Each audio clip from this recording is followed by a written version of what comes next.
some ETs really are friendly, and they want humanity to advance faster to be more protected from unfriendly, hostile ETs.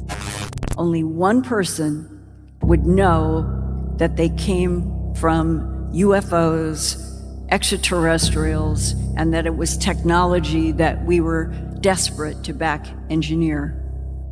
And that was their goal, get everything they could that was extraterrestrial into the secret hands of corporations that could be patented, and no taxpayer would have any right to any information from the government. But one realization has become very true for me. There is a secret war on Earth, past, present, and probably future. When the organizer of this wonderful awakening event picked me up at the Manchester airport on Thursday morning, he told me, "I have been pushed by something I don't understand that wants the truth out about UFOs and ETs, and I end up doing this awakening. And that complex truth is what I've been hunting and reporting about since 1979 and my TV documentary investigation of worldwide bloodless animal mutilations. And to my great surprise, it was law enforcement, the sheriffs and the deputies, who told me then in 1979, quote, "The perpetrators are creatures from outer space," close quote. Now, nearly 4 decades later, we have rovers exploring on Mars and spacecraft showing us the first close-up images of Pluto's icy mountains and the bright white magnesium salt deposits in the crater on the dwarf planet Ceres. And news that at the bottom of the 30-mile deep ocean on Saturn's moon Enceladus, there is hot water at nearly 200 degrees Fahrenheit, which is 93 degrees Celsius, gushing from the seafloor and spouting through the surface ice, apparently heated by radioactive material in the core. And that has provoked scientists to wonder if there are swimming creatures in that surprisingly warm moon water.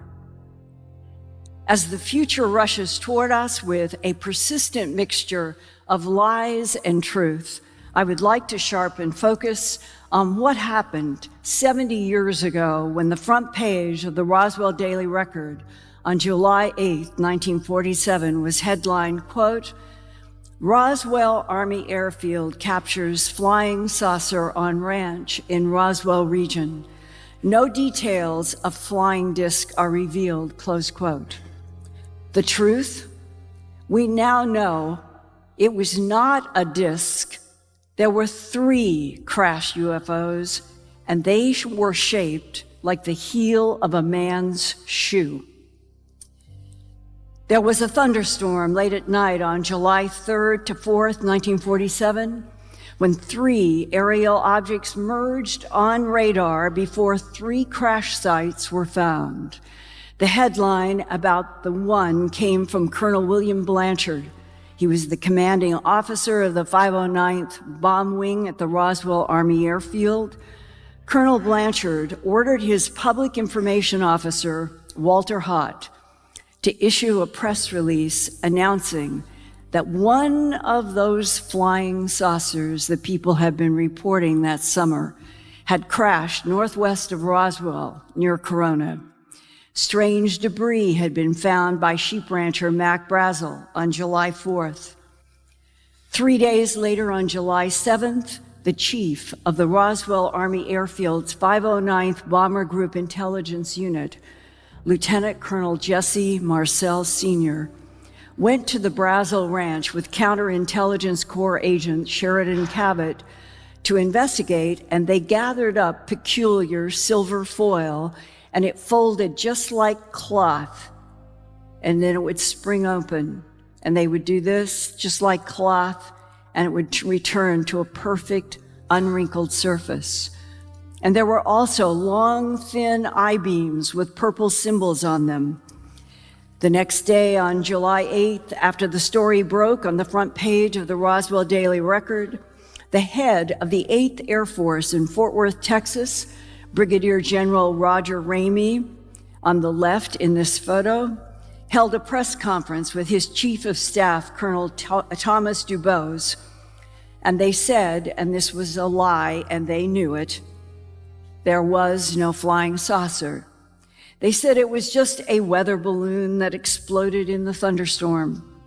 And to strengthen that phony story, General Ramey had pieces of shredded weather balloons spread on the floor to be photographed so that newspapers would run the concocted story specifically to keep the public and media from knowing about the alien presence.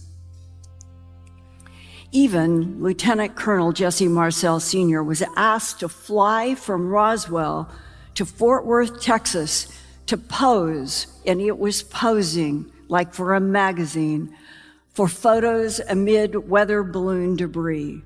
But Colonel Marcel knew that what he had gathered that day before from the Brazil Ranch was not a weather balloon.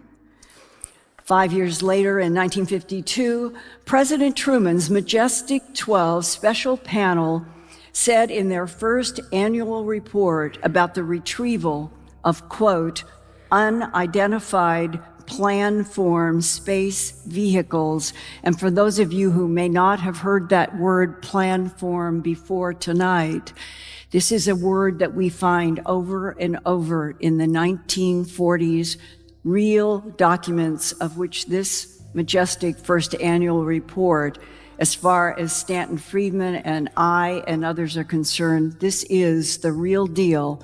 And they were using the word planform for something that was delta-shaped and had swoopy curves. And here is right inside of this report, quote, radar film and tower logs do not explain the merging of 3 radar targets prior to collision and subsequent crashes. There were 5 recovered bodies, and recovered is misspelled in the original report, 2 of which were found in a severely damaged escape cylinder, and the remaining 3 bodies were found some distance away from the cylinder. All 5 appeared to have suffered from sudden decompression and heat suffocation, another misspelled word in the original document. So there were 3 radar targets, 3 crash sites. Landing Zone 1 was near Corona, about 75 miles northwest of Roswell. An interplanetary phenomenon unit summary, that's what they called themselves, on July 22nd, 1947, in its paragraph 12, stated these words, quote, the most disturbing aspect of this investigation was there were other bodies found not far from LZ-1 that looked as if they had been dissected as you would a frog, close quote. Without explaining whether the bodies dissected as you would a frog were animal, human, or alien. Quote, animal parts were reportedly discovered inside the craft at Landing Zone 2, close quote, about 1986. I met somebody who knew firsthand about that specific crash at White Sands. And they told me that they knew for a fact there were photographs, animal parts were in compartments that went all the way around the inside of an interior round room. One of the reasons why the government felt it could not speak and could not allow any facts out. Landing Zone 2 was 20 miles southeast of Socorro, not far from Oscura Peak. That's the lower right, red circle, southeast of the Trinity site in White Sands Proving Ground, where the United States tested its first atomic bomb 2 years earlier in July of 1945. And Landing Zone 2 is where the animal parts were reportedly found inside what was called a well-preserved capsule that might have been ejected from the crashed vehicle at Landing Zone 1 near Corona. Now, Landing Zone 3 was 30 miles east of Alamogordo on the Mescalero Indian Reservation, and that third UFO had hit the ground so hard that it was crumpled like an accordion.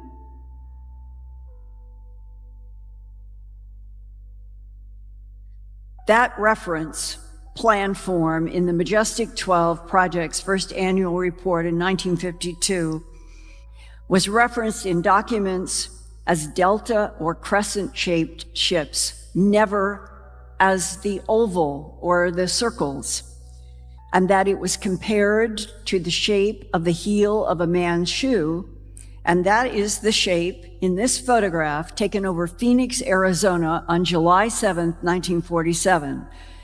This is the same week as the Roswell crashes. The box camera photo was by William A. Rhodes. I've interviewed him, talked to him at length about his being a person who did freelance photography for the local newspaper. He had his box camera nearby. He sees this thing moving in the sky, and he goes and gets these amazing photos.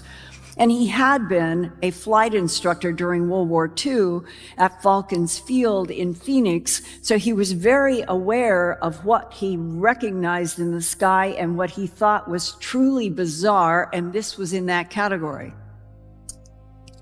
2 days later, on Wednesday, July 9th, 1947, the Arizona Republic in Phoenix put the Rhodes photograph of the crescent-shaped aerial plan form on its front page, but they got it upside down. This same plan form shape has been described and sketched by other retired military eyewitnesses who have seen the same delta-shaped, but turned back up right ways. General Ramey's goal was to carry out orders for a strict policy of denial and secrecy for the deeply concerned President Harry Truman. Allegedly, Truman and FDR had already dealt with a UFO and 3 dead aliens 6 full years before. In a recent book called Mo means Missouri, Mo 41, The Bombshell Before Roswell, author Paul Blake Smith writes that on the night of April 12, 1941, a crescent-shaped UFO crashed near Cape Girardeau, Missouri. Cape Girardeau is 115 miles southeast of St. Louis. Sikeston is 35 miles south of Cape Girardeau, and that's where the Missouri Institute for Aeronautics in Sikeston allegedly went from Sikeston and retrieved a crescent-shaped craft and 3 identical small bodies, quote, this is from people there at that time, not from this world, close quote. This was out in farm country about 8 miles south of Cape Girardeau. And today, we would call those 3 beings clones. One MJ-12 document leaked in the 1990s to aerospace engineer Dr. Bob Wood is entitled MJ-12 Project White Hot Intelligence Estimate Preliminary, dated September 19, 1947. Now that is only 2.5 months after the Roswell region's UFO crashes. They were moving fast. Classified magic eyes only, spelled M-A-J. It's always been M-A-J-I-C.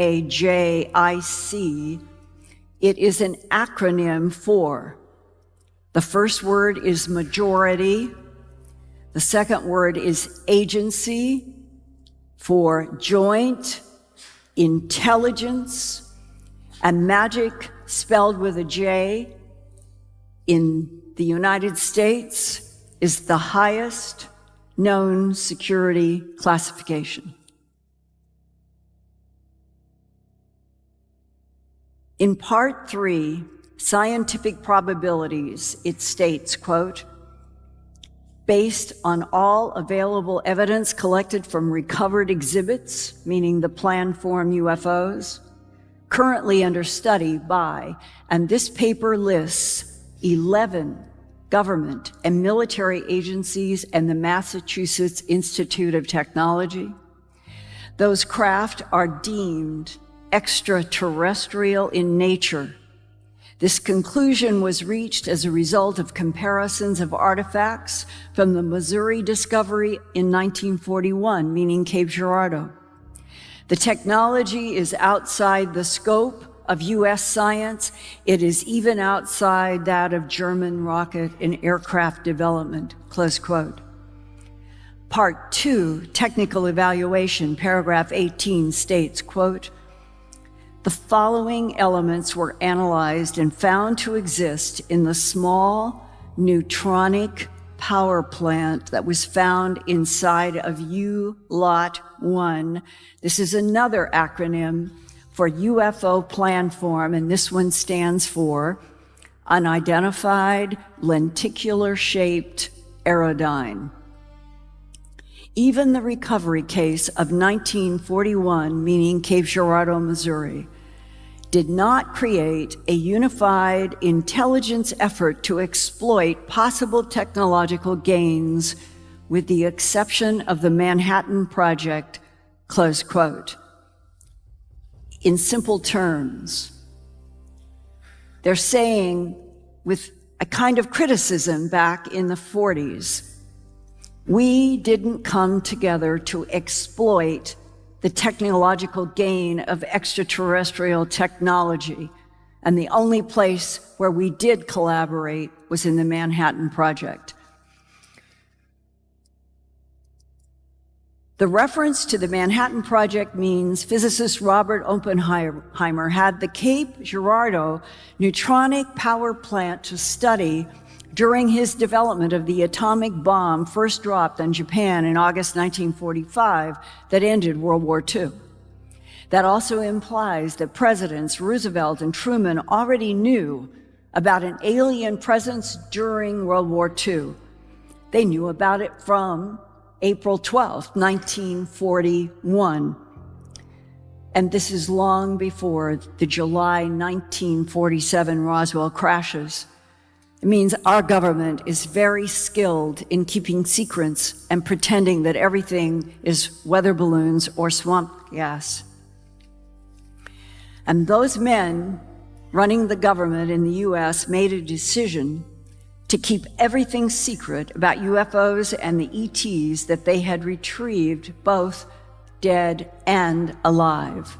And for those of you who may not know, FDR, George Marshall, Secretary of War, Cordell Hull, Secretary of State, Harry S. Truman, who was head of a Democrat committee having to do with the funding of what was called then the War Office. Remember, there was no Department of Defense, there was no Pentagon, there was no Area 51.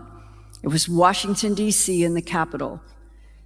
They were all 33rd degree Masons. And there are sub-stories to this about how those men knew a lot, but they were used to keeping secrets, and they decided that this had to be a secret to be kept. Much of the content in those early reports was drawn from what Lieutenant General Nathan Twining discovered on his secret mission for President Truman soon after the New Mexico crashes. That's when General Twining viewed the 5 alien bodies and craft found at Landing Zone 2 near Oscura Peak and the Trinity site at White Sands. In 1947, General Twining was commander of the Air Materiel Command. 10 years later, President Eisenhower would appoint him chairman of the Joint Chiefs of Staff.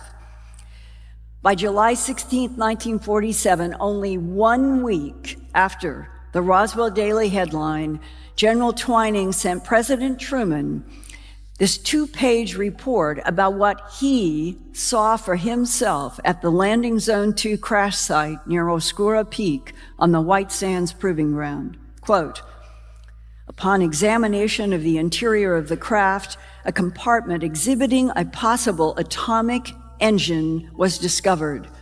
In the power room was a donut-shaped tube approximately 35 feet in diameter, made of what appears to be a plastic material that is surrounding a central core. This tube was translucent, approximately 1 inch thick. The tube appeared to be filled with a clear substance, possibly a heavy water. This activation of electrical potential is believed to be the primary power to the reactor, though it is only a theory at present.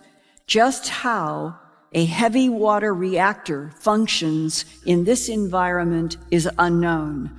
On the deck of the power room, there are what resembles typewriter keys, possibly reactor power plant controls.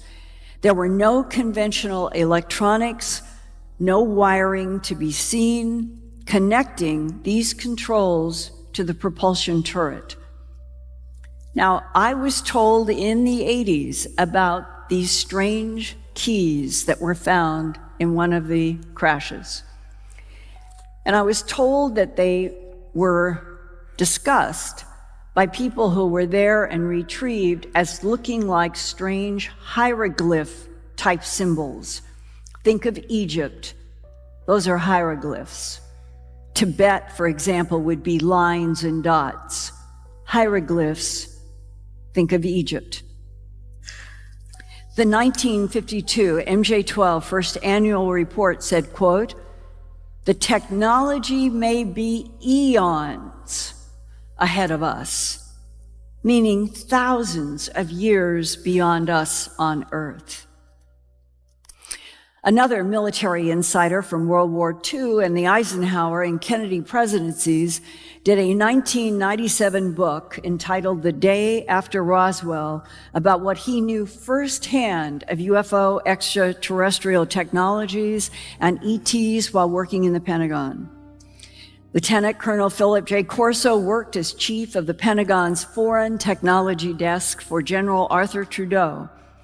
Trudeau was handpicked by President Dwight Eisenhower in 1958 to be director of the first Army Research and Development Program in the Pentagon, and Corso told me directly from General Trudeau to Colonel Corso that when General Eisenhower came to General Trudeau, they had both known each other during World War II as generals. And General Eisenhower respected General Trudeau the most of all of the military leaders that he knew, because General Trudeau at that time was the only general that had a PhD, and General Trudeau's PhD was in chemistry, a very unusual combination in a high-ranking military officer. And Colonel Corso said, General Trudeau told me that when General Eisenhower, who became president, contacted General Trudeau, he said, quote, I consider the Central Intelligence Agency of the United States to be an enemy, equal an enemy as our Russian spies, because I think it is filled with Russian spies. And when he said that, he said he explained to General Trudeau that that was why he wanted everything related to extraterrestrial technology and the back engineering to be handled only by General Trudeau, an Army general that President Eisenhower trusted. General Trudeau on the right handpicked Colonel Corso after their trusted days together in World War II.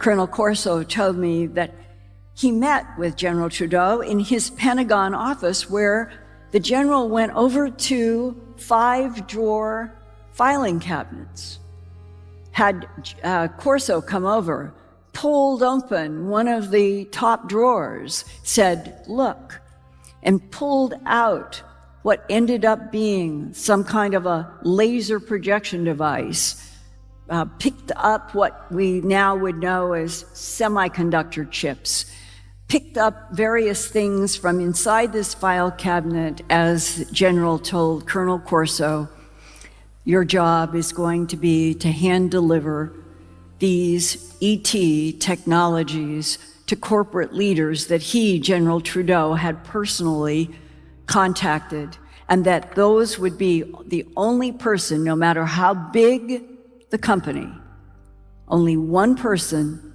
would know that they came from UFOs, extraterrestrials, and that it was technology that we were desperate to back engineer." And this became this huge goal. If you patent in the United States and you put some sort of a corporate logo on it, you are outside of Congress, you are outside of the government, you are protected by laws in the United States, and that was their goal: get everything they could that was extraterrestrial into the secret hands of corporations that could be patented, and no taxpayer would have any right to any information from the government. And no one in Congress, no one in the Supreme Court, and let alone the taxpayers in the United States, would know anything about what was happening since World War II. General Trudeau and Colonel Corso were the beginning of the United States' serious efforts to develop a secret space program. Yes, it has existed since the end of the 1950s, that would use retrieved extraterrestrial technology for advancement. Meanwhile, NASA, under CIA control, NASA has always been birthed under the umbrella of the CIA, despite its presentation to the world as being a public agency. NASA would be the public camouflage for what was behind the scenes, a dark and growing underbelly of America, spending trillions of secret dollars, but unknown and untouchable. In June 1997, Time magazine did a cover story on the 50th anniversary of the Roswell crashes, and I was there to speak for that 50th commemoration. There I met and talked with Colonel Corso about his work for General Trudeau, and when Colonel Corso was introduced to me, he extended his hand to shake mine, and he said, "Linda, how the hell did you get so much classified information?" And I laughed, because all of my information had come from real ranchers and real people in the human abduction syndrome, showing that our government did not have control over everything that was happening between an alien presence and the general public.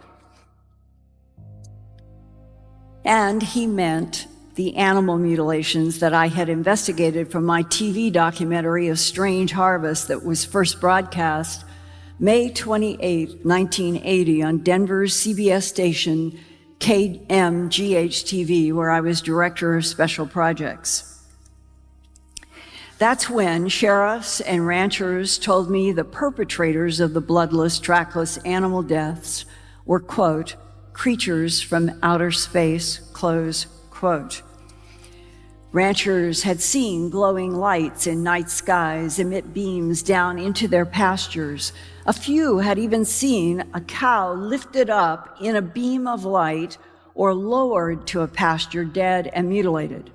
But none of those eyewitnesses would stand up in front of my TV camera for fear of ridicule from their fellow human beings. Before he died, Colonel Corso talked to me in private about the highly classified documents he had read in Washington, D.C., dated as early as 1951, 1951, about animals found in several parts of the world with bloodless excisions and no tracks around them. Colonel Corso said the classified reports that he read specified that the perpetrators of animal mutilations were, and these were the words he used, extraterrestrial biological entities. But why? This illustration is by a Missouri horse rancher in 1975 who saw this glowing being at his gate during a time when he found several newborn foals and young horses bloodlessly mutilate in his pasture. Eventually, our government would realize that many of the UFO pilots and other non-human entities were cloned androids or human ET hybrids produced from genetic harvests from Earth life, including animal mutilations and human sperm and egg extractions during abductions. Our government, according to Colonel Corso, learned that in spite of the mutilations and abductions, some ETs really are friendly, and they want humanity to advance faster to be more protected from unfriendly, hostile ETs. So there was urgency in General Trudeau's goal to get alien technologies back engineered and patented as fast as possible, to keep them from Germany and Russia, and to support a secret space program that might have to, quote, do battle in real Star Wars, close quote. About secret ET technology transfer to American corporations for back engineering and patents, Colonel Corso wrote, General Trudeau also had relationships with the Army contractors who were developing new weapon systems for the military within a small part of any given company, while another part was harvesting some of the same ET technology for consumer product development. These were companies such as Bell Labs, IBM, Monsanto, Dow, RCA that became General Electric, and the aviation and medical companies of Howard Hughes, close quote. At that July 1997 50th anniversary conference, Dr. Jesse Marcel Jr. handed me this replica of the thin I-beam that he remembered holding in the first week of July 1947. That's when his father, Jesse Marcel Sr., the head of intelligence at the Roswell Army Airfield, woke up Jesse and his mother to show them pieces of strange silver foil and I-beams that Jesse Marcel Sr. had picked up at one of the 3 UFO crash sites that first week of July 1947. This is the one between Roswell and Corona, known as Landing Zone 1. Jesse Marcel Sr. said the metallic foil was like cloth that could be folded or crumpled up, but would always return to its original perfect, flat, unwrinkled shape. Today, we would call it memory metal, but it's taken a long time to get to that now. Jesse Jr. told me his father said the debris, quote, at the kitchen table, he said this to the mother and son, this was not of this earth, close quote. Young Jesse Marcel was most curious about what he described as metallic, pinkish purple hieroglyphs or symbols that ran along the entire length of a tan-colored I-beam only 3/8 of an inch wide. The I-beam was so lightweight that Jesse Jr. said he could barely feel it in his hand. It was more just like the presence of air.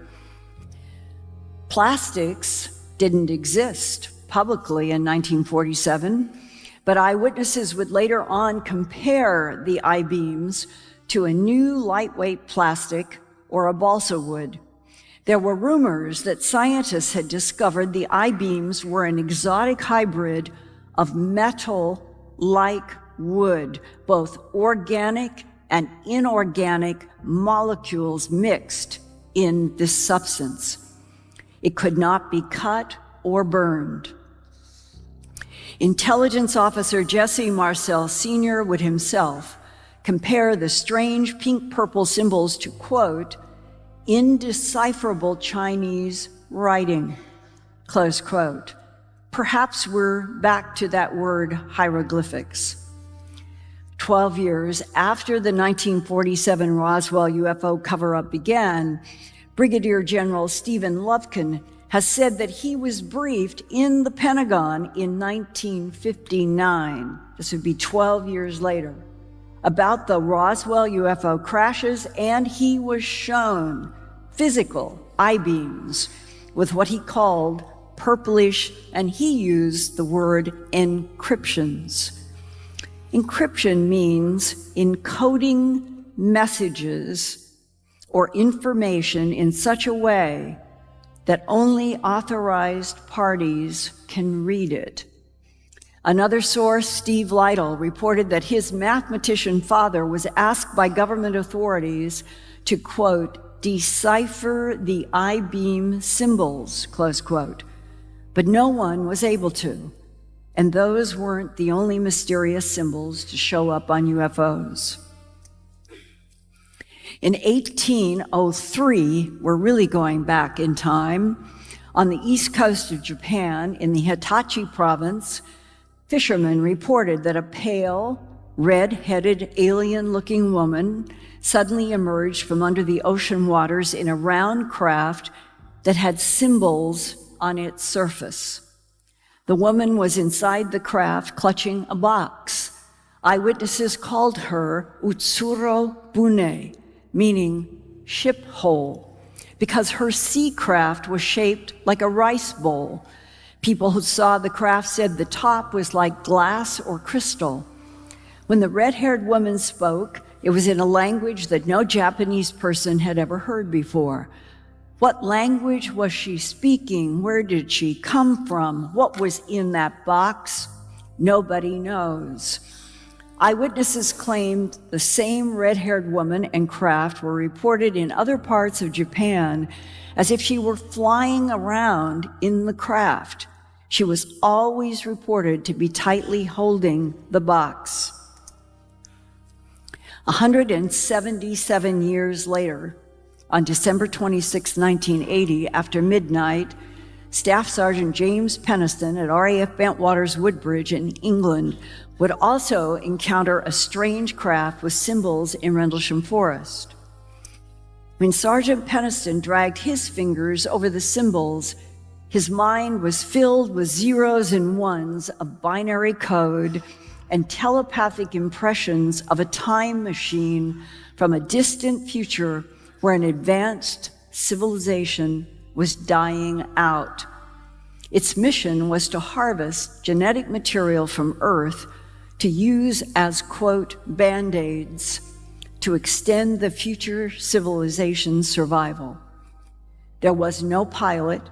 The triangular craft operated with alien self-activating software.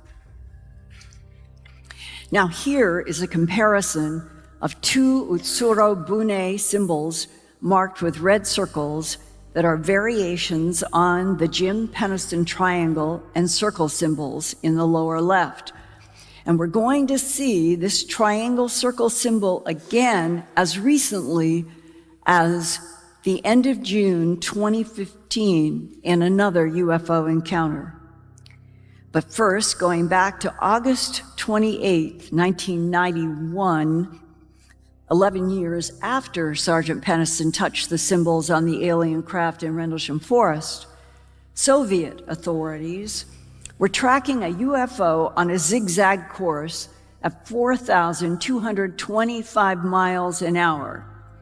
That's 6,800 kilometers an hour. The rapid radar track vanished over Kyrgyzstan. A year later, in June 1992, a search party found a cylinder-shaped craft with strange green symbols on it. The investigators reported, quote, powerful electromagnetic field emanating from this wreckage, close quote. All photographs and videotape recordings were overexposed, allegedly from radiation at the site. The craft had crashed in the Shaitan Mazar Gorge, also known as the Devil's Grave, in the central Tian Shan Mountains of eastern Kyrgyzstan. And then, 14 years later, in late June of 2015, an Army sergeant with his wife, 2 young children, dog, and cat began moving from Hunter Army Airfield near Richmond Hill, Georgia, on the Atlantic Ocean to Fort Carson in Colorado Springs, Colorado, planning to go through Atlanta. He set his truck's GPS for the route, and they planned to travel at night when it was cooler with less traffic and stay in motels during the day. The husband, that I call Sergeant CJ, and his wife were shocked when a bright white light in the sky suddenly came down very rapidly toward their truck. The Army sergeant estimated that the disk hovering above their truck was 820 feet long, that's nearly 3 football fields, and nearly 200 feet high. There were bright white sparks projected out beyond the craft front and back. Below the midline, there was a row of 5 dark-colored symbols, and he told me, quote, in the Army, I'm a trained observer. I've been doing this for 15 years. I'm able to identify high-velocity rounds as well as mortars, rockets, artillery, aircraft, all types of aircraft. I'm trained to do that for whatever comes down in front of us on military missions. This huge craft was beyond anything that I had ever been trained for, close quote. Sergeant CJ's wife remembered the UFO's surface glistened like an oil slick of rainbow colors when it tilted toward them. She also thought there were round lights around the perimeter. The encounter was from 1:25 to 1:29 a.m. Eastern on the early morning of June 29, 2015, according to Sergeant CJ's digital watch that he looked at when the craft disappeared by blinking out in front of them. It didn't move, it just simply disappeared in front of their truck. The couple felt confused and disoriented. Sergeant CJ drove up the road a few miles and found a Shake Rag Express on Highway 1 South. When he tried to get out of the truck, he said his legs felt like wet noodles as if he could not stand up, and he didn't know what was wrong. But the greater shock was when he bought some food. The Shake Rag Express receipt showed they were in Wadley, Georgia, way off their GPS course to Atlanta and on to Colorado. The couple had no idea how they were diverted north without realizing it from their GPS-programmed route that should have taken 4.5 hours for the 250-mile drive from Richmond Hill, Georgia via Route 16 to Route 75 into Atlanta. But what happened next implies that the diversion on Route 1 north to the rural countryside of Wadley, Georgia, was under the control of an alien intelligence in order to transmit binary information into Sergeant CJ's mind. First, let's compare the June 29, 2015 Wadley craft symbols with the December 26, 1980 Rendlesham Forest incident. The far left symbol on the Wadley, Georgia disc seems to match the far left bottom symbol that Staff Sergeant James Penniston sketched after touching the raised symbols on the black, glassy triangular craft in Rendlesham Forest, England, near RAF Bantwaters Woodbridge Air Force Base on December 26, 1980. Also, Sergeant Penniston's ring around the triangle with the two black circles resembles the second symbol from the right on the Wadley disk that has a ring around a triangle with three smaller circles, similar to Sergeant Peniston's ring triangle with two circles. Sergeant CJ and his wife were very confused about what had happened, and CJ continued driving northwest to Atlanta again on a different road. They finally checked into the Magnuson Hotel in Kennesaw, north of Atlanta, at 7:36 a.m. on June 29, 2015. They slept in the day, so it would be cool at night to travel with their kids and the dog and the cat. And then they got back on the road, headed for Kentucky.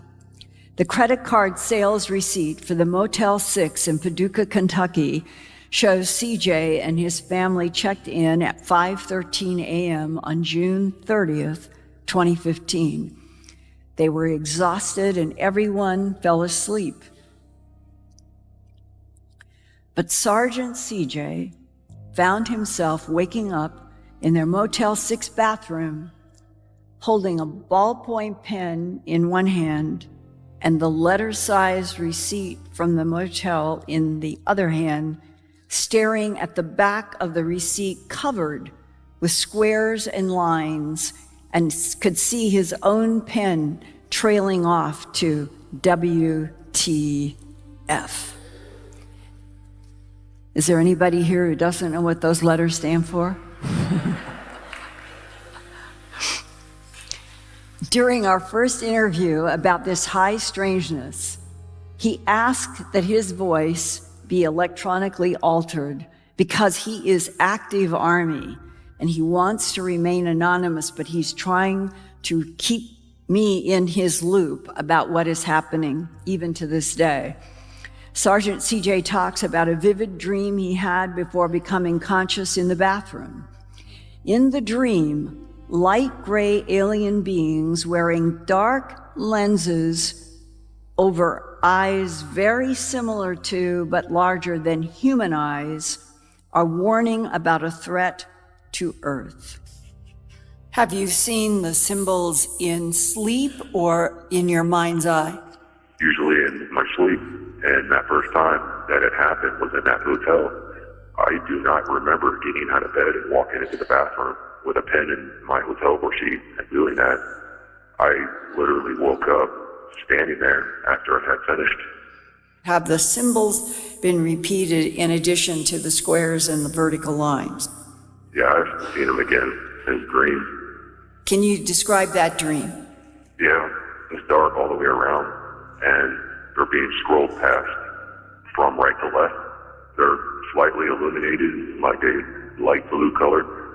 Are you getting any impression of what they are saying in your dream? Something Council of 5, I believe. Council of 5, and what are they saying? It's more of a warning and preparation for something, an alert of what may come, or what could come, or what is soon to come, or something to that effect. And they're doing what they can to try to help us. They're almost to the point where they're outnumbered, and we're going to need to assist and get to where we need to be sooner in order to be able to stand a chance. Did you see any humanoids of any shape or size or type in any of your dreams? Yes, ma'am. Which type? Skin similar to ours, however, grayish in color, elongated heads, larger sockets for eyes, larger eyes. In the dream that I was seeing, there was one about where my feet would be, and I could see expressions on his face as a little bit of worry, but was trying to keep me calm.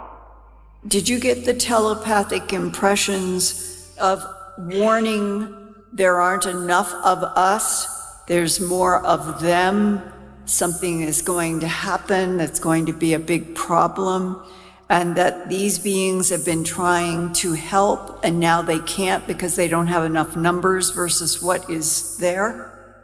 Similar, perhaps, but I think it's more along the lines of what we're doing that's going to harm us, such as sending signals out into space, is not a safe thing to do.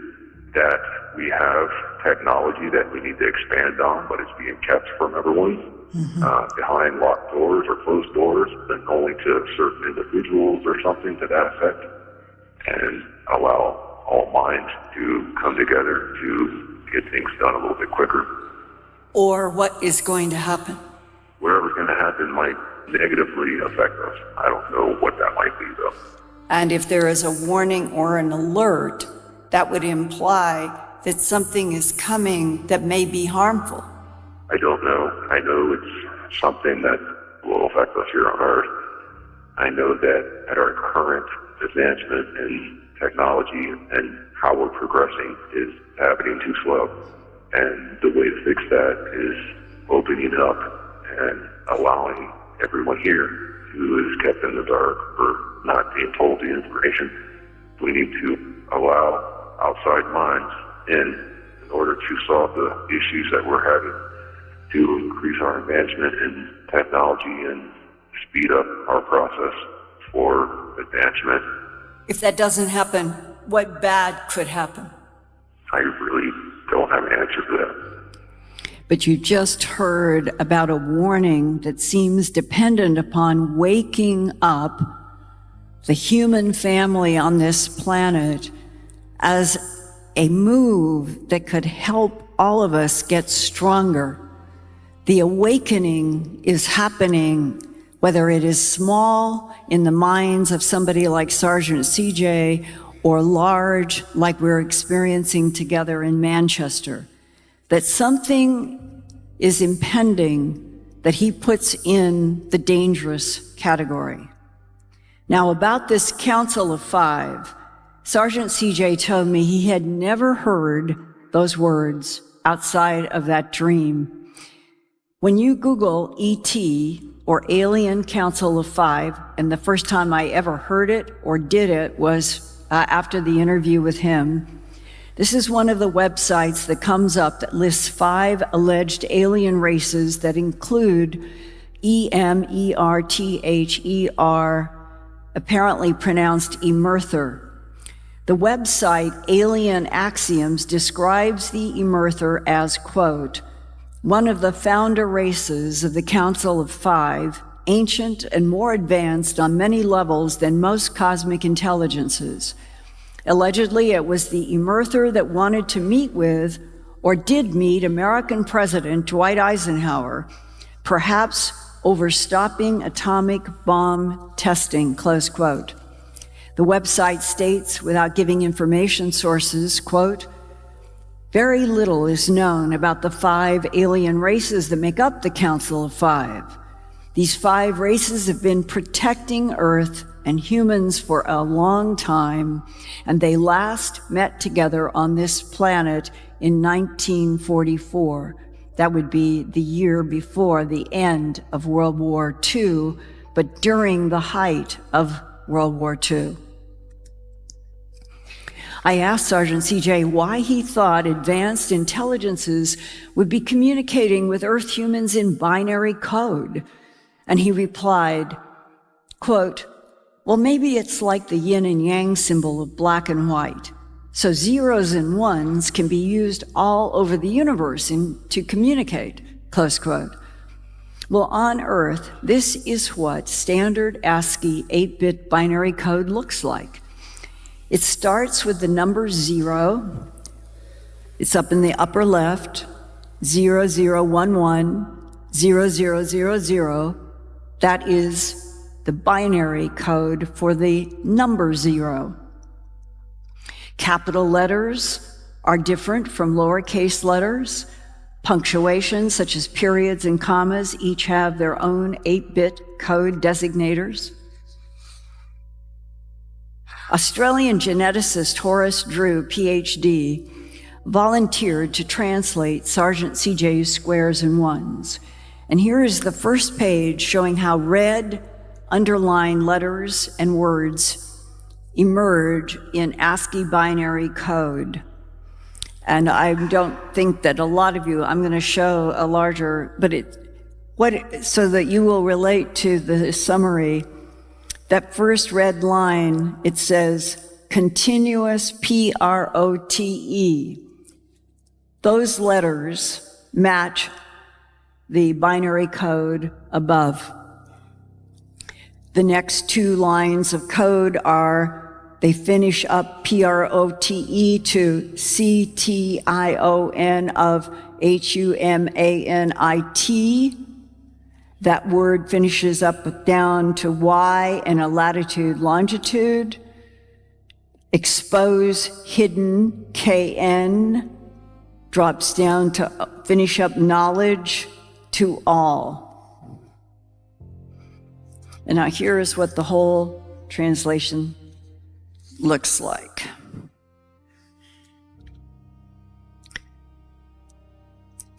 Continuous protection of humanity, 49.27 north, 11.5 east, expose hidden knowledge to all citizens, advancement imperative for planetary survival, beware of Orion 1350.3 and Zeta Reticuli 39.1 70, avoid signal messages sent. Now, Horace Drew in Sydney, Australia, said about beware of Orion numbers, quote, the two coded numbers 1350.3 and 39.1 70, they relate, he thinks, to the distance in light years from Earth to the Orion Nebula, which is, this is an astronomical fact, 1,350 light years from Earth. The binary star system of Zeta Reticuli is 39.17 light years from Earth.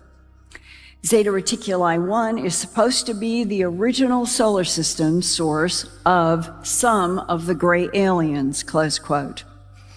Now that last line seems to relate to Sergeant CJ's dream information about the danger of Earth sending out SETI signals without knowing who is on the other end. That same warning came in 2015 from Elon Musk, Bill Gates, and physicist Stephen Hawking about don't send radio signals out from Earth that might be intercepted by something hostile out there. Now let's go back to that first line that says continuous protection of humanity, 49 degrees, 27 minutes north, and 11 degrees, 5 minutes east. If that latitude and longitude are supposed to be a location on Earth where ETs from the Council of Five are supposed to be protecting humans, how odd that it turns out to be town center of Nuremberg, Germany. Nuremberg was a significant city for the Nazis in World War II, and it was the location of the international war crime trials after the war ended.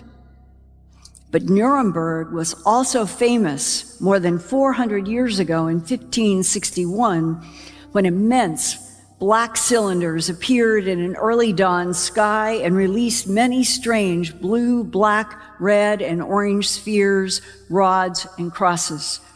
Many people watched the aerial machines clash in battle above a great black spear that remained stationary for an hour-long conflict. Some UFOs crashed and burned, as you can see in the lower right of this famous woodcut by German artist Hans Glaser. So who in that aerial UFO battle might have been protecting humanity, as stated in the Sergeant CJ binary code, quote, continuous protection of humanity, continuous for hundreds of years, thousands of years, millions of years. David Wilcock and Corey Good now say that they have information that there have been large monument pyramid building other intelligences on this planet, on the moon, throughout this solar system, throughout the Milky Way galaxy for 500 million years. That's 500 million. Where did they go? Now, what could the battle be about? Let's go deeper into binary code messages by comparing Sergeant CJ's string of zeros and ones to Sergeant Jim Peniston's back on December 26, 1980. That was the night that Sergeant Peniston, with Airman First Class John Burroughs and Airman Ed Kavansak, were ordered into Rendlesham Forest to investigate strange colored lights moving around in the tall forest. It was on civilian land that ran along R.A.F. Bentwaters Woodbridge, and then, at that time, that was NATO's largest airbase. This is page 1 of the binary code written down by Sergeant Peniston after he touched the raised symbols on the surface of a mysterious black, glassy triangular craft on the forest ground. The red lines mark off the groups of 8 zeros and ones to match against that ASCII code that I showed you that would translate for letters and numbers and caps and lowercase and punctuation. At the right is the summary translation beginning with exploration of humanity, a series of binary numbers. Then it says, this was the original translation, 3 times 333 or 666, and then the number 8100. This is page 2 of Peniston's binary code that translates into that latitude and longitude, which turns out to be Nuremberg, Germany. And the all-cap word continuous for planetary advance. 4th coordinate, continuous, question mark, all caps CEPR, question mark, before. And after the word before on page 5, Peniston's writing trails off, stopping. After those first 5 pages of code were translated, Peniston then released one more batch of zeros and ones.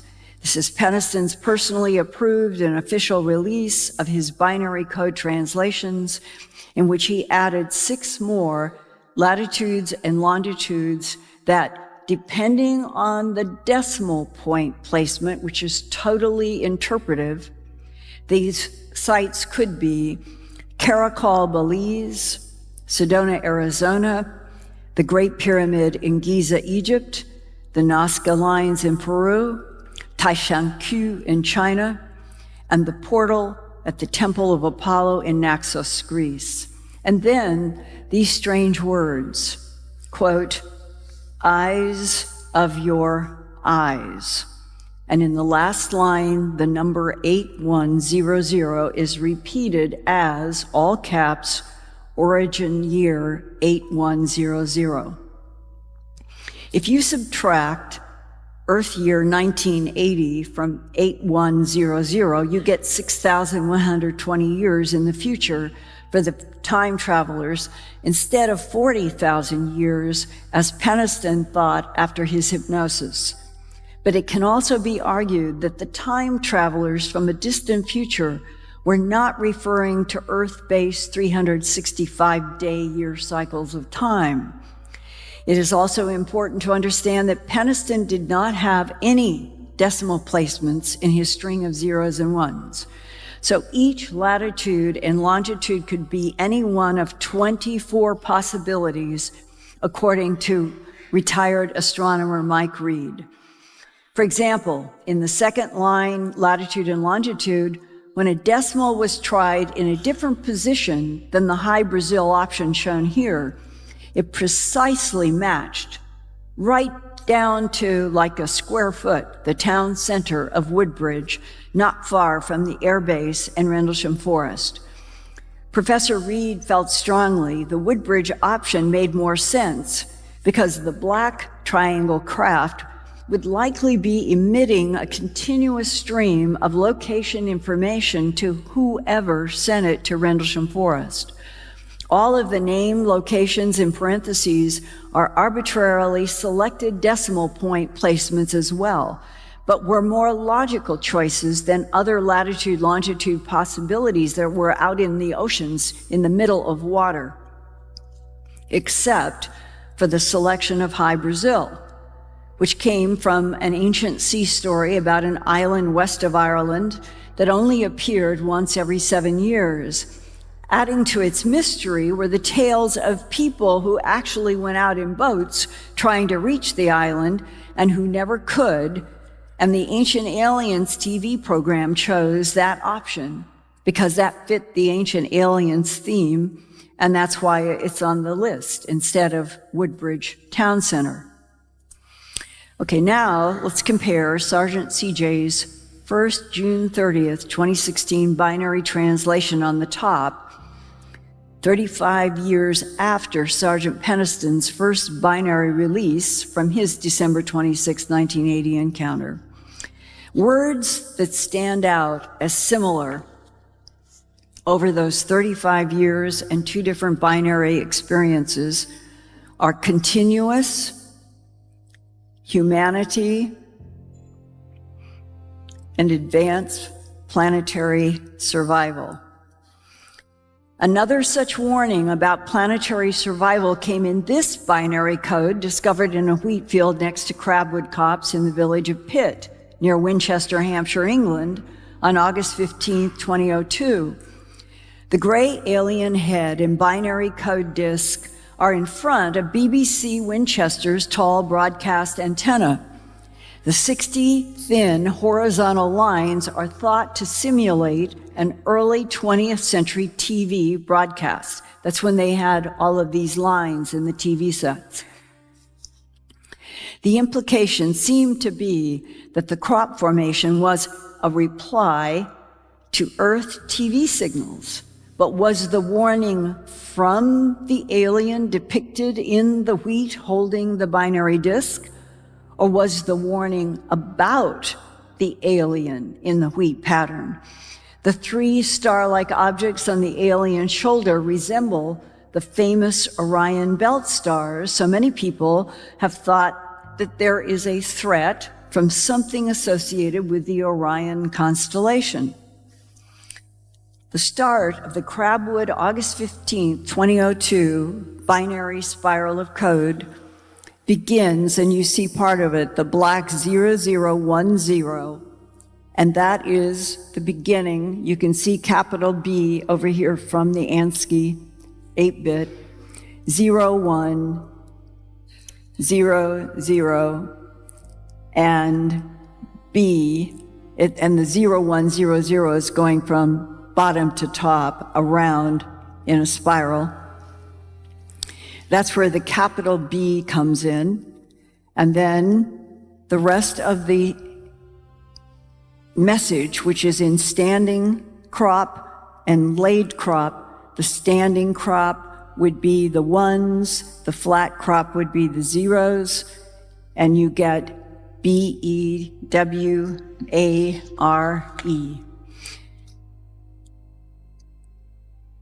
And a lot more. The entire ASCII 8-bit translation of the Crabwood spiral binary code is, quote, "Beware the bearers of false gifts and their broken promises. Much pain, but still time. Believe there is good out there. We oppose deception. Conduit closing," close quote. A similar message was repeated 13 years later on June 23, 2015, near the airport of Turin, Italy, also known as Torino. This city is where Jesus Christ's alleged burial shroud is kept. Geneticist Horace Drew, PhD, from Sydney, Australia, tackled these very difficult rings of binary code that included 128 small circles in straight lines between 16 triangular rays of the outermost ring. His binary translation of that outer ring is timeo et ferentes, or beware et bearing gifts. Dr. Drew said the Torino, Italy, June 23, 2015 summer solstice wheat pattern, quote, "It looks like a clock, but we have to rotate the inner wheel to match the outer wheel," close quote. And even though the inner ring binary code is not clear, Dr. Drew thinks some of it warns about a Trojan horse event coming to Earth. He wonders if the Trojan horse is an invasion attack by gray ETs from Orion and Zeta Reticuli, warned about by the Emerthers in Sergeant CJ's binary code, and that came only 7 days later on June 30th, 2015 in Wadley, Georgia. So you have the event in Torino, Italy on June 23rd, and then you have the encounter with the 820-foot wide disc and the zeros and ones on the back of the receipt from the hotel 7 days later in Georgia, June 30th, 2015. Sergeant CJ did receive more telepathic downloads coming into his head at night. He said the squares and lines came faster than before, so it was hard for him to write it all down. He also could see that some of the squares were darkened, and he managed to get some of the new communication written down along with his comments about what was happening. From November 20th to the first week of January 2016, Sergeant CJ was waking up a lot yelling. I talked with his wife, and she said he woke her up talking loudly and was often saying a string of zeros and ones. It scared her. Through tears, she told me how much it scared her and she wanted it to stop. Sergeant CJ said he was trying to concentrate on the dark shadings in the squares that he hadn't been able to copy before because the images moved too fast in his mind's eye, but finally he thought he was getting some of it in these new pages. It is interesting that both Sergeant CJ and Sergeant Jim Peniston, 1980 and 2015, they both describe seeing the zeros and ones coming from the right side of their mind's eye, coming across in a stream right to left, and that Peniston said he never could get them out of his head. They just kept rolling till he sat down and wrote them all down. Sergeant CJ says that they will come across, and he is aware that they're there, and they're not holding in his mind. It is as if they keep repeating in some, so that he can get up and write down in a notebook, which he keeps, trying to copy as they move right to left in his mind's eye. Dr. Drew researched binary codes and found this one at thinkersmith.org that uses squares that are either clear or blackened to represent ones and zeros, very similar to what CJ was using, but Sergeant CJ had no use for and had never used binary code before this experience began. Horace Drew applied it to Sergeant CJ's new pages. On the far left of this graphic, Dr. Drew's binary translations are in those red letters going vertically down next to each of the letters that they represent, and that left word is imminent, and then code for space, and this is what is there. Imminent threat soon upon Earth's leaders and civilizations. Expose and disband hidden knowledge to all citizens. Employ safe and controlled joint study to all minds. Progression imperative for combined survival. Embrace this space vessel threat, and the rest of this makes no sense to any of us. 000 journey 12 in brackets, LY should be light year, so we assume it's 12 light years. Ikes, we assume that's President Eisenhower, embedded, citizens are ready, AISCLOSE, evolve, close evolve, and then 6 ones. Then royal emerther, that word is there. I can testify Sergeant CJ knows nothing, has never studied, doesn't know anything about UFO literature, nothing. This has all caught him totally off guard. And yet here is this word that none of us knew about until this occurred, and then we look up on the web, and here is this royal emerther warning, expose foreign technology to all. Like Corso, evolutionary advancement needed to prevent takeover. Bracket, the number 3, a quote mark inside of the brackets. In the last paragraph, the ET-related emerther goes back to that reference to the Council of 5 that existed on the web long before he ever had this experience, and he was trying to recall what they had downloaded in the dream, and he remembered that the beings in front of him referenced something about a Council of 5.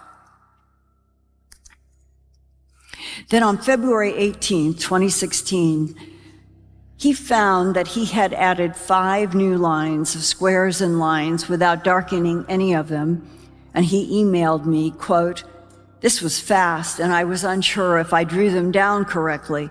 It felt like it was not meant for me to write them, and I felt weird about it, like it was not clear enough for me to do this. I just did the best I could, and I figured it was probably all messed up or wrong. They are the only ones I have had since I sent you the photos of my notebook. I could not darken the boxes and lines because they were moving too fast, and I was having a hard time concentrating. There was much more to this, but I could not keep up concentrating," close quote. Well, I sent these to Dr. Drew, and what he sent back was a surprise. There were 5 clumps of letters in 5 unknown words. Dr. Drew did know that the last 2 letters, KI, has originally in Sumerian, ancient Sumerian, referred to the earth. Napku Rakbu Hlarak Sanuki. So I sent the 5 words to Professor Joshua Jeffers, PhD, research specialist, Royal Inscriptions of the Neo-Assyrian Period Project, University of Pennsylvania Museum of Archaeology and Anthropology, Babylonian section in Philadelphia, and here is his March 24th, 2016 reply. This is 1 year ago. Quote, "The first 2 words and the 4th word look to be Akkadian and not Sumerian. The first could be the god Nabu, but without the cuneiform, it is difficult to say since there is no divine classifier before it here," close quote. Now, Nabu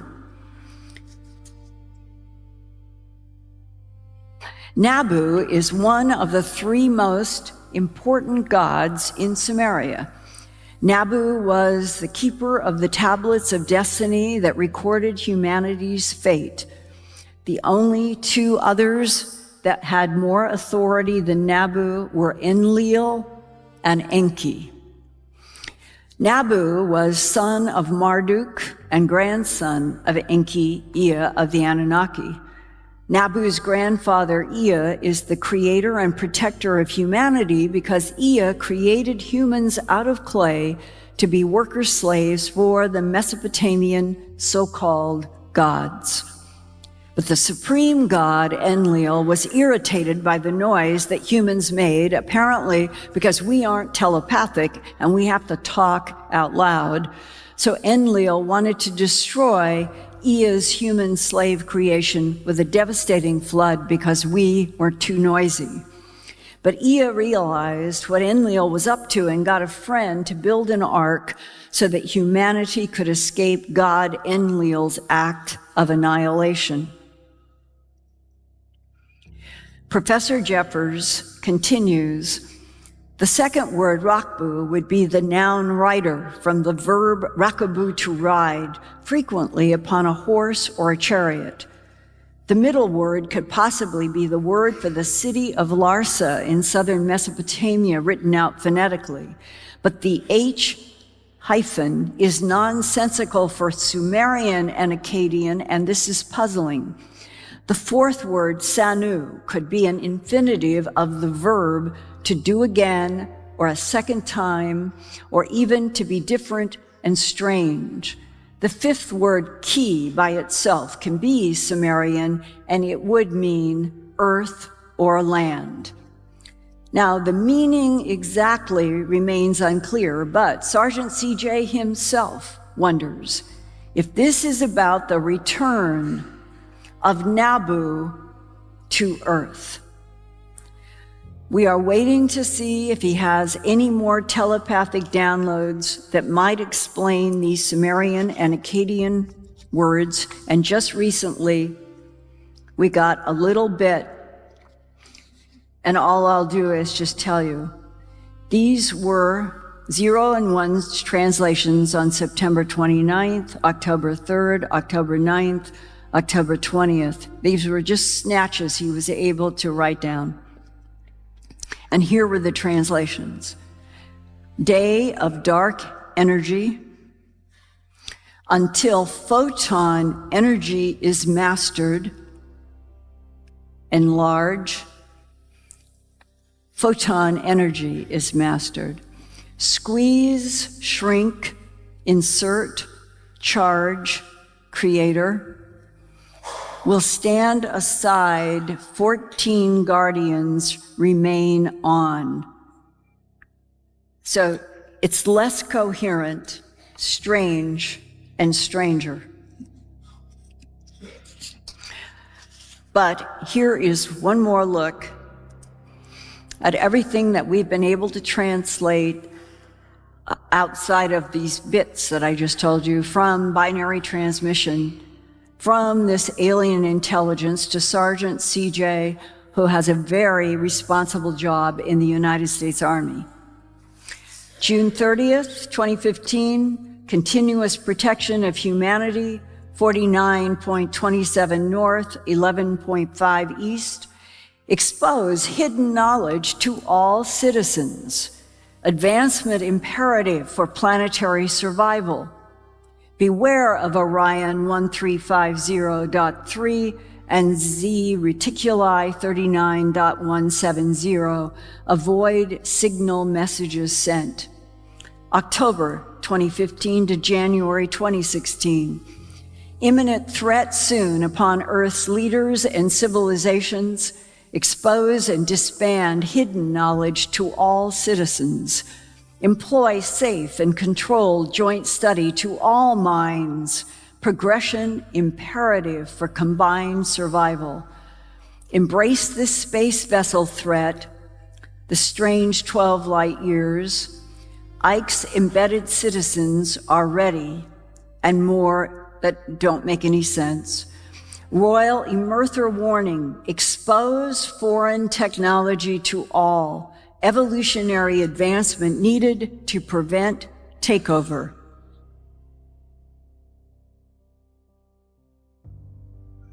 Time machines, alien life trying to survive in interplanetary genetic missions, ET hybrids and clones, eons beyond us, as the MJ-12 documents say.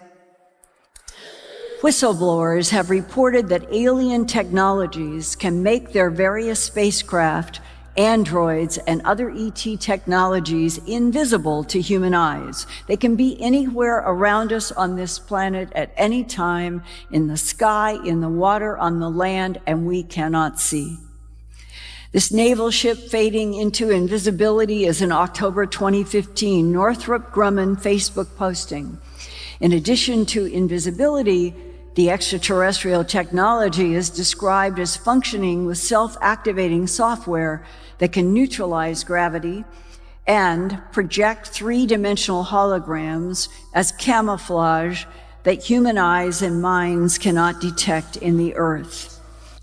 The alien goal, they say, is to harvest genetic material from this planet's animal and human life in order to create a large ongoing supply that you're looking at of rapid cycle cloned and hybridized body containers with very advanced technology that some people in the human abduction syndrome refer to as the resurrection tubes.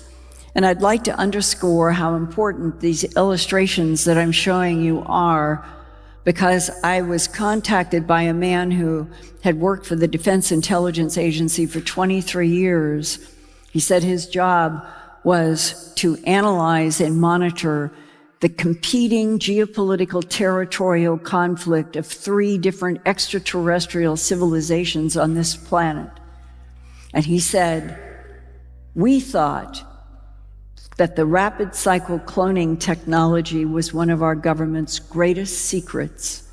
And then I get a call that you have 110 pages in your book, Glimpses of Other Realities, Volume 2. And I got the book, and I'm looking at drawings of our secret. I'm looking at maps of our secret. I am reading about all of these details, and I had to meet and ask you questions because it was so compartmentalized. That truly happened. This is very, very important.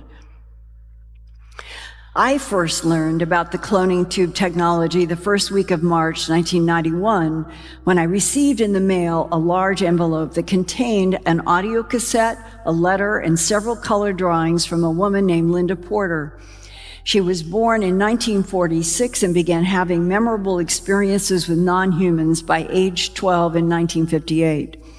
She had decided it was important to reach me after hearing a conference presentation I had given in California concerning eyewitness testimony about non-human intelligences interacting with our planet. She was concerned about her vulnerability as a person caught up in the human abduction syndrome and was frightened about the United States government's policy of hiding the alien presence. She's another who thought everybody should know and it might make a difference in protecting us rather than hurting us. Her letter began, quote, "We abductees are caught in the middle of a series of ongoing events that will one day prove to be historically significant to the future of the Earth. Unfortunately, because of our continuing non-voluntary interactions with these beings, we have, in a sense, become victims of both sides of the phenomena. On the one hand, we are used by the aliens for their own purposes, whatever those purposes may be. On the other, if we speak out, we risk ridicule from the public and in some cases possible harassment and/or intimidation by government and military personnel. If you could look directly into these creatures' eyes, you'd realize that every detail of your life, no matter how personal, how mundane, how minute, is known to them. It makes me wonder, are we some sort of Ken and Barbie dolls being played with by an emotionally immature race of beings with no sense of morality?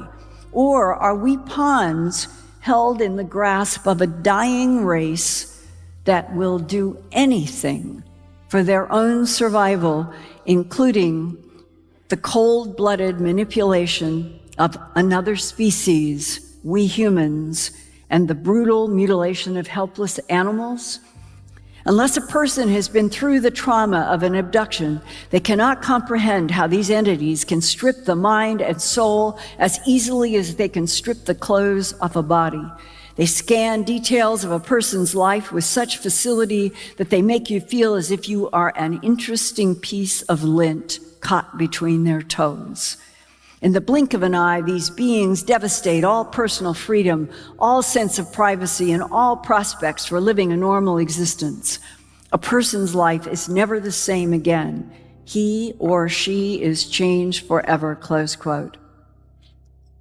Linda Porter's words speak for a lot of abductees who have interacted with grays, blondes, tall and short, reptilians, tall and short, insect humanoids, but some abductees think that they are friendly non-humans, which actually try to help people advance to more stability that will help the non-humans to survive as well. Linda Porter was the first of a half-dozen people in the human abduction syndrome that I've interviewed who experienced being raised and lowered in a tube of light and passing through walls that she and other abductees say feels like 1,000 little feathers all over their body. Linda said the light tube is different from the tunnels that opened up inside of her bedroom, quote, "The beam is used only to transfer people from Earth to a craft and back. The tunnel is a physical created hole from one dimension to another. Traveling through the tunnel was what made me ill, had something to do with the change in physical density of two differing dimensions." She told me in 1963, when she was 17 years old, that she was abducted from her Covina, California home by gray-colored beings with large eyes. These gray beings seem to be the extraterrestrial biological entities, or EBENs, that are described in leaked documents from our government as friendly and concerned about Earth and human evolution, although I can tell you that in 83 to 84, I received a card like a Christmas card, innocent and benign, it seemed, and inside were handwritten words. "The EBENs are our allies, ... but they lie." That's how schizophrenic all this is. Linda Porter was shown a procedure to transfer the soul, or the life force, from a dying man into a healthy younger clone of the man Linda could see in one of the cloning resurrection tubes. The gray being told Linda telepathically that the same soul transfer would be done with her. The gray explained to her that she had rheumatic fever as a teenager that damaged her heart. The gray non-human said it was vital that Linda Porter's soul entity continue in the same genetic body container she had been born with in order to accomplish an unknown alien agenda. Linda saw rise out of the top of the dead man's spine a golden yellow-orange light that elongated in the air as it came out of his back of his neck at the top of the spine, moved across the room to a row of body-sized tubes lighted from top and bottom and filled with a strange purple-looking gas. Inside the tube on the far right was a clone body of the same man, but about 10 years younger, she thought. Linda Porter said that there was a problem about Earth body containers, souls, other dimensions, and altered timelines. And she said, quote, "I was told that the resurrected cloned man would be relocated elsewhere, maybe Australia, and would continue on with his life, while the body that she saw die in the presence of the gray and a praying mantis would be allowed to die in his Midwestern town, and a funeral and a burial would take place. So in the United States, he would be a dead person. In Australia, he would be a clone, a rapid cycle clone, continuing to live a combination of that container and that soul for reasons known only to the non-humans." Linda thought it was vital to the EBENs that the man's soul continue functioning longer inside the same kind of container that his older sick body had been. And she thought that part of the reason that they take tissue samples from abductees when they are quite young is to have this tissue in reserve in case a new body for an abductee becomes necessary later on. She said, I got the impression the aliens do not like to do this soul transfer very often. Actually, I got the feeling the aliens are not supposed to be doing this at all, but they seem to be backed into a corner and have no other recourse. They also seem to be trying to hide all of this from some higher form of life, whatever the authority is that prohibits this soul transfer. Also prohibits the ETs from interfering on this planet, but they are interfering. I remember her saying that to me, but they are interfering. Whoever it is much higher evolved than they are and wields a great deal of power over many, many other realms of existence. There is much, much more to existence than we could ever begin to understand. Much of what we have been taught regarding the physical universe and the laws that govern it is wrong. The Eben doing the soul transfer from her diseased body to her new clone body in one of the lighted tubes gave Linda Porter an overview of how the cosmos is constructed from the Eben point of view.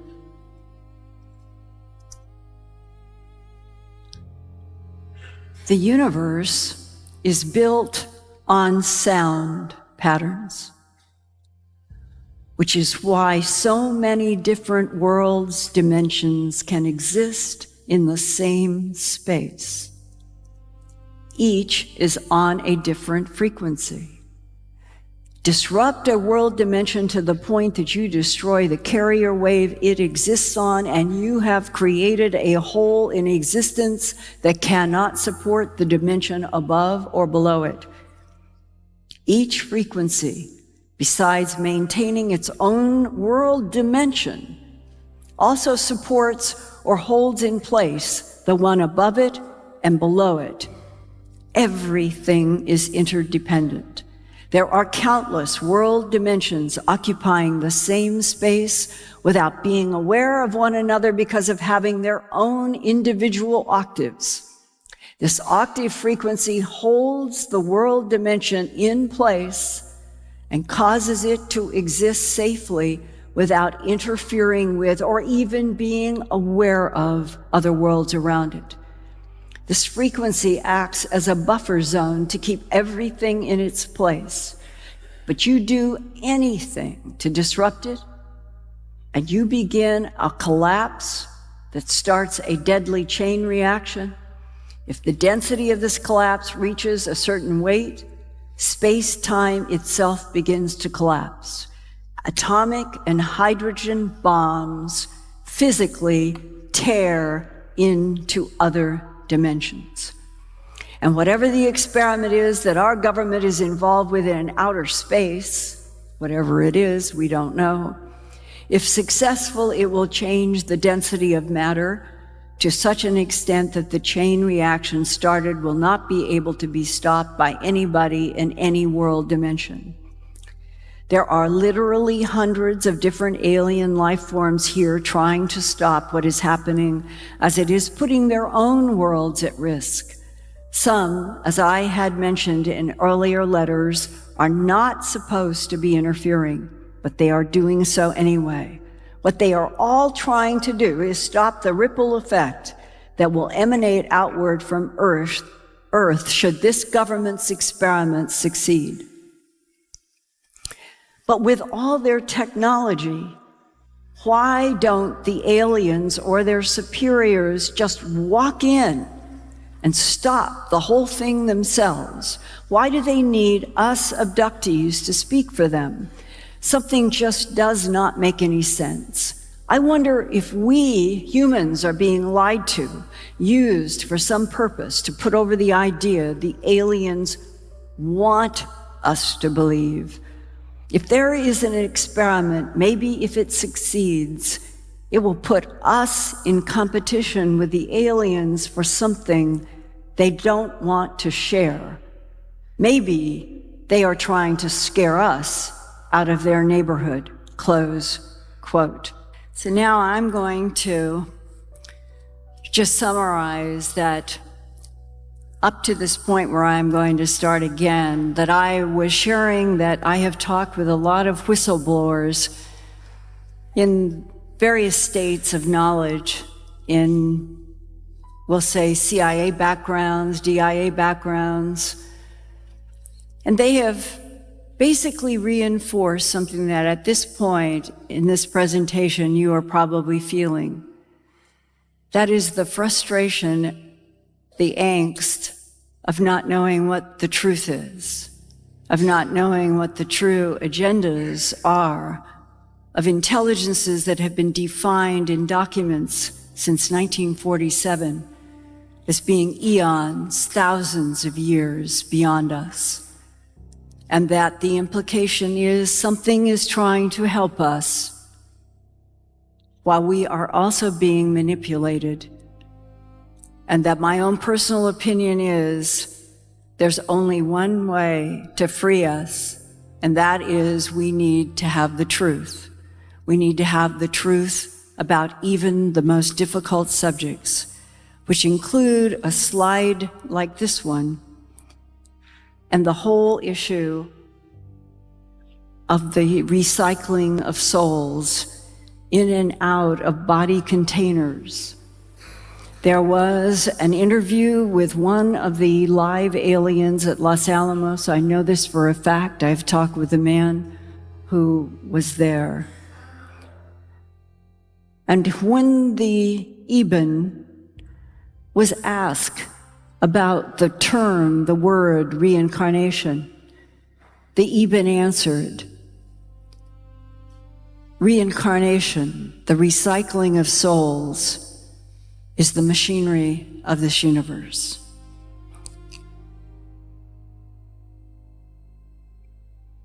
And I ask, did he say anything about the devil, Christ, God? And the answer that I was given was, quote, there is an evil force. Even the Ebens talk about it. There is a supreme being, and then there is the evil one, the evil entity. The Ebens are as scared of that evil entity as we are of the devil. Sherman said, I don't know where the devil is, but what worries me is that if the Ebens are scared of him, I'm damn scared of him, because the Ebens can control everything. They have been around this universe and done everything. And if they believe in the same supreme being that we call God, and they say there is an evil one, then there really is a devil. And I ask, would the devil be equal to and opposite of the positive God? Are there two gods? Sherman answered, I don't know. You can think about that forever. There's another thing that puzzles me. The Ebens say that everything that occurs in our time span has occurred before. I guess it means we're just right in the middle of a huge, big circle, and it just goes round and round again. And the way I see this is that the earth was created, and one day, 5 billion years from now, the sun is going to expand, and earth will be engulfed and destroyed, and everything goes back into a big bang, and then everything starts all over again. I ask, when the Yellow Book talked about the supreme being that created the universe, did it say anything about parallel dimensions, parallel timelines? Sherman said, nothing. The aliens talked about the vastness of the universe, that there are life forms everywhere. It talks about a supreme being creating the souls and creating the containers and distributing the souls to the containers and to the Ebens. That is just basic fact. If the Ebens made us and put us here, there has to be a reason. Are we a garden growing containers for souls to be harvested for some reason? Sherman answered, "Well, that's another good question, and all I can tell you is that one elderly man with MJ12 told me, you don't want to know." When I asked him about souls and why the Ebens made us, some abductees also say that the main reason for the animal mutilations and human abductions has to do with the creation of a hybrid species. But no one knows whether the hybrids are supposed to replace the current Homo sapiens sapien container model. There is a sense that whatever the non-humans are up to, it has something to do with survival, theirs and ours. Sherman said, maybe all I know is that the Ebens are supposed to have manipulated DNA in primates long before humans were created. So there must have been a series of experiments like Neanderthal before Cro-Magnon. And Neanderthal is gone. So who knows what's on the agenda for humans? Centuries of genetic manipulation by other intelligences was reinforced for me in 1999 by a retired Defense Intelligence Agency analyst. He said those alien presences have based themselves underground in various parts of this Earth, and at least one type has been terraforming this planet and genetically manipulating Earth life for some 270 million years. And he said they made the dinosaurs, that it was an 85 million year laboratory experiment, that this planet Earth is considered a laboratory. The DIA analyst was especially interested in the resurrection technology described by abductees Linda Porter. He knew all about the cloning technology from his DIA work, and he described how concerned he and his superiors were about human body containers camouflaging the conflicts of an alien presence through the often chaotic evolution of Homo sapien to Homo sapien sapien. Who are we really? Does someone else own or battle to keep ownership of Earth? Are humans unwitting pawns in a multi-level chess game? If we are, is there an alien ally, a Prometheus or Enki trying to help us advance more rapidly in order to better survive, as Sergeant CJ said? Is there truly some kind of alien threat from beyond the alien presence underground on Earth in our solar system? Like, what happens if Osiris or Zeus or Jehovah or Nabu return? Our planet is now in the midst of its 6th mass extinction of plants and animals because of humanity's spread around the planet, destroying and paving over so much ground that once sustained abundant Earth life. We are currently experiencing the worst period of die-offs since the loss of the dinosaurs 65 million years ago. Scientists estimate we're now losing animals, plants, and insects at 1,000 to 10,000 times the rate prior to the 20th century, with dozens of species going extinct every day. That means by the end of this 21st century, as many as 30 to 50% of all Earth species could be gone.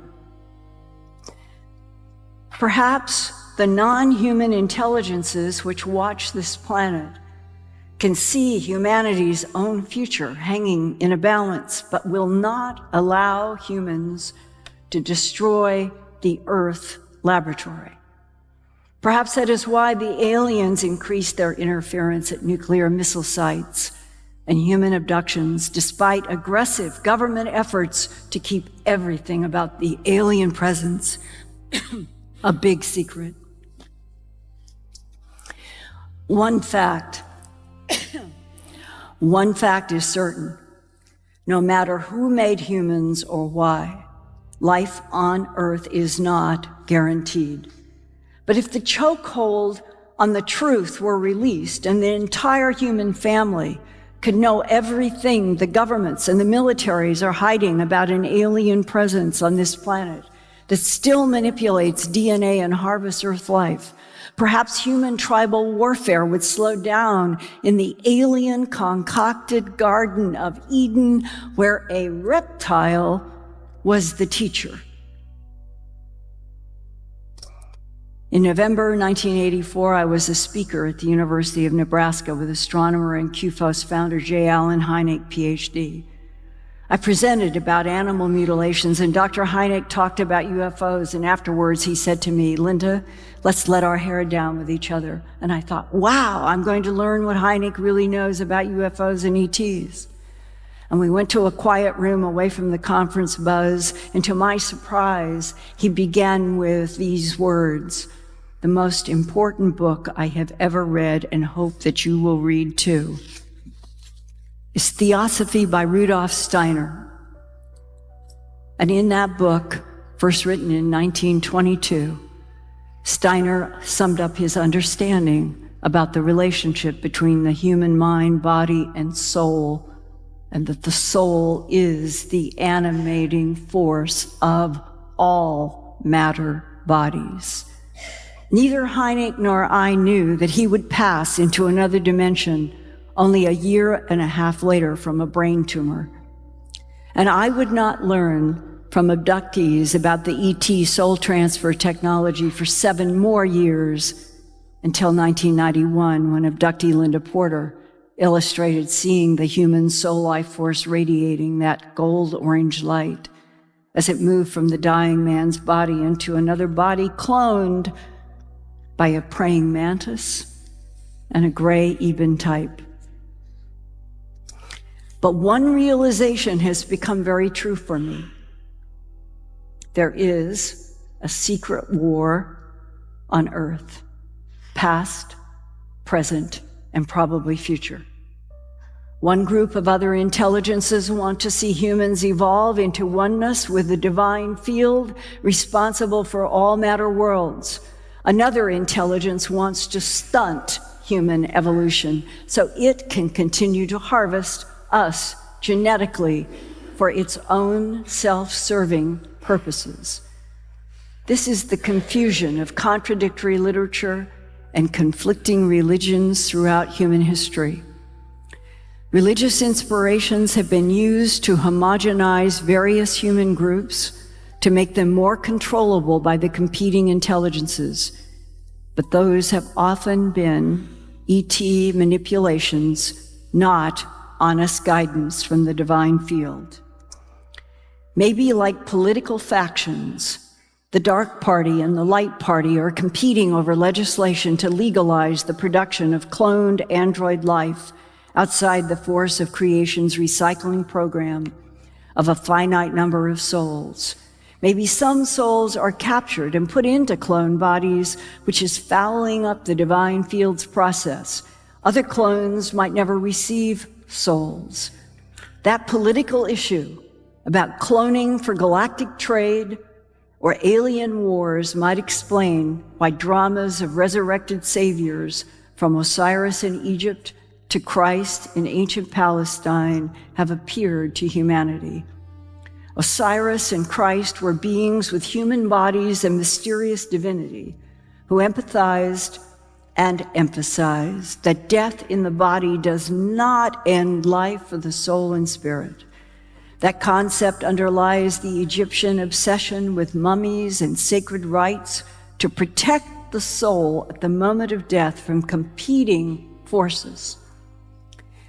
If there is a finite number of souls, as the government whistleblower told me once, and that they are under a strictly regulated God force recycling program, then clone bodies and androids might end up outside, excluded from that recycling process.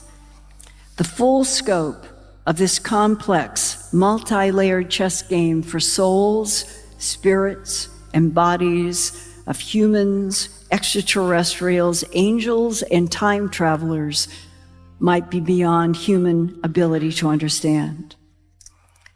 One scientist in New England, who has also been abducted by gray beings who repaired his diseased heart, told me that he was shown holograms that depicted a series of universes in pairs, mirrored images, each the opposite of the other, from the subatomic to the macro.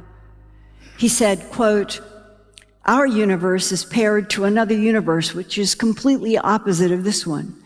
There, the skies are glowing white with dark suns. Colors are indescribable and iridescent.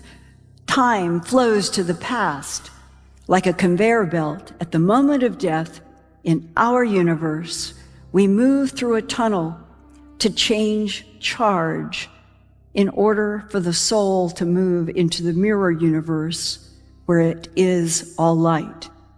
There, time moves to the past, and souls return back here in this universe in a route that he said was drawn for him by the aliens as our infinity symbol. Perhaps the unique isolation each human feels and the peculiar melancholy a dark sky filled with stars can evoke has something to do with knowledge that is buried in our genes and our souls, a sensing of ancient intimacies with other beings and other worlds. Now, in this time of revolution, when the whole world will know we are not alone in this universe, our greatest challenge as a species will be to stand up unafraid before the old gods and watchers. Ultimately, I am convinced there is a common bond among all life forms ebbing and flowing on spirals of different frequencies supported by a singular force, an invisible matrix of energy from which everything emerges and to which everything returns. If you like this video and you want to see more amazing content, go ahead and check out the next video on our channel.